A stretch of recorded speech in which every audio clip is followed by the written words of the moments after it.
commencé ma formation à l'école Saint-Luc de Tournai, dans la section art graphique.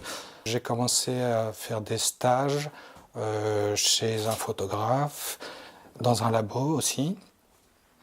Et j'ai commencé à faire un travail personnel de photographie sur des formats de plus en plus grands.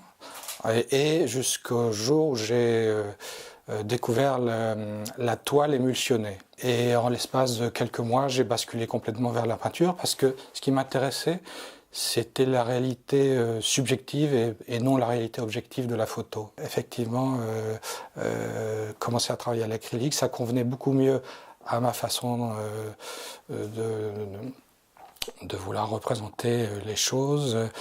Techniquement, ça me permettait de faire un travail en aplat impeccable et avec un séchage beaucoup plus rapide. Donc j'avais trouvé le médium qui me convenait à ce moment-là.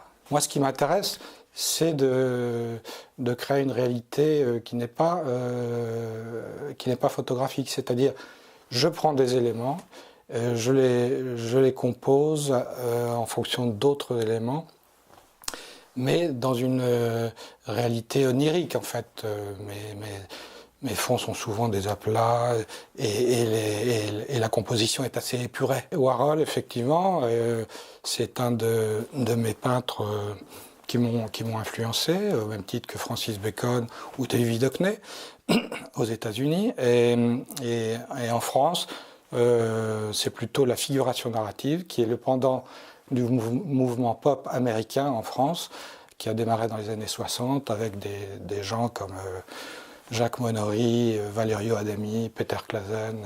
Je compte présenter en majeure partie des travaux récents sur les 2 années précédentes, mais aussi quelques toiles entre guillemets historiques, enfin qui pourront expliquer un petit peu l'évolution de mon travail depuis quelques décennies.